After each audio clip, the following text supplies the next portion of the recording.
Today I'll be reviewing an app that is dear to all of our hearts. After putting my Runescape career to a halt about 10 years ago, I decided to see what the mobile app had to offer.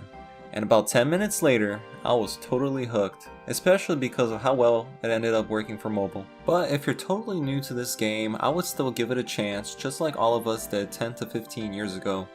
Runescape by nature is the definition of a grindfest MMORPG. Most of your hours will be spent leveling up 15 of the free-to-play skills to level 99. But this is no easy feat. It takes hours of dedication, and whoever manages to achieve it will be recognized in the community. There is also 8 other skills, totaling up to 23 skills once you become a member. Luckily, you can use in-game currency to purchase a membership instead of paying actual money. Besides the massive grind you will partake in, you will have the option to do quests that will benefit you throughout your experience, and lastly, you can take it up to the wilderness and do some PvP if you truly get bored. Now that you have a basic understanding of what RuneScape is, let's talk about performance.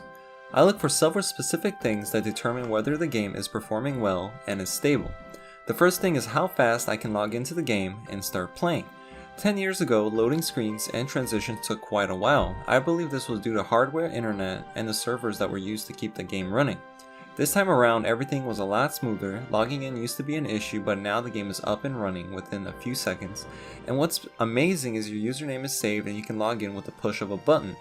Besides that, map loading is definitely a lot quicker. With a fraction of a second, you're ready to explore the next part of the RuneScape map.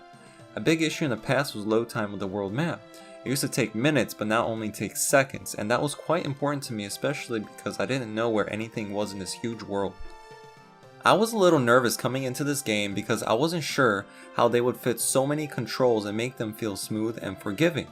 To my surprise, it was quite simple and it made a lot of sense. Honestly, they work better now than they did PC 10 years ago. So this is how the game works. With simple swipes, you can turn your character. By pinching your screen, you can either zoom in or zoom out. Prolonging a click on an object opens up extra options that you can interact with, but if you happen to take your finger off those options and linger around, you can still read them. This is amazing, especially for people with bigger fingers and smaller phones.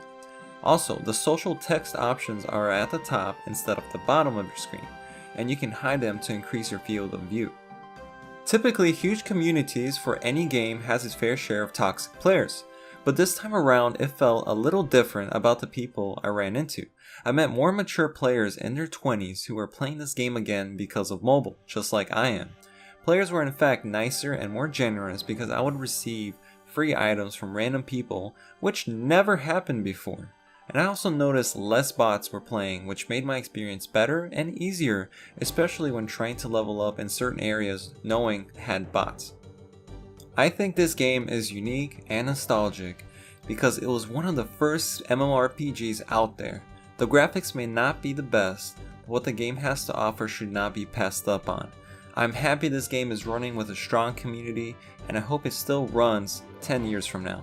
I hope you enjoyed this video, and if you have decided to play this game, comment your username below to play with me. Be sure to like and subscribe, and I will see you next time.